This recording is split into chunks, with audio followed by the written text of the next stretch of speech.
they looked at the stories and they said, we want to make something for the fans. So I said, all I wanted to do was tell a story of what happened.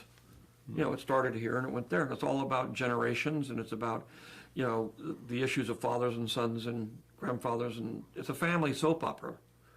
I mean, ultimately. I mean, we call it space opera, but people don't realize it's actually a soap opera.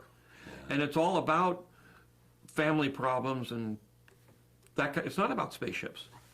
So they decided they didn't want to use those stories. They decided they were going to go do their own thing, and so I decided, fine. But basically, I'm not going to try to. They weren't that keen to have me involved anyway. But at the same time, I said, I'm not going to. If I get in there, I'm just going to cause trouble, because they're not going to do what I want them to do. So, and I don't have the control to do that anymore. And all I would do is muck everything up. So I said, okay, I will go my way, and I'll let them go their way.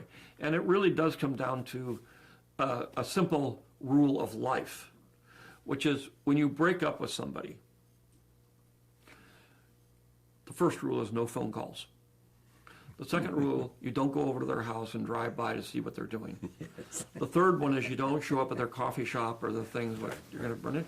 You just say, no, gone, history, I'm moving forward.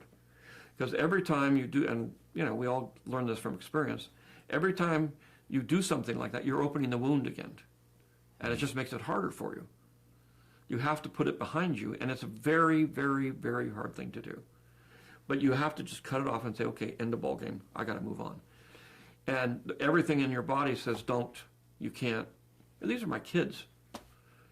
So all those Star Wars films. All the Star Wars films. They were your kids. Yeah, well, they are. Right. You know, I loved them. I created them.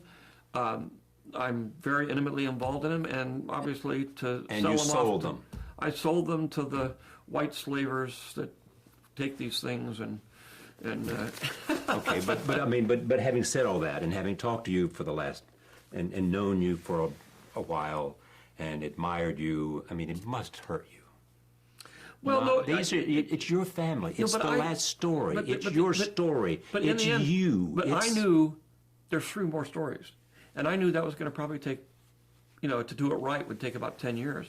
And I said, I'm 70. I don't know whether I'll be here when I'm 80. You know, every 10 years the odds get less. And so I said, and I'm not ready to do that because I want to do these other things. So I have to make the decision on my own that it's time for me to move on.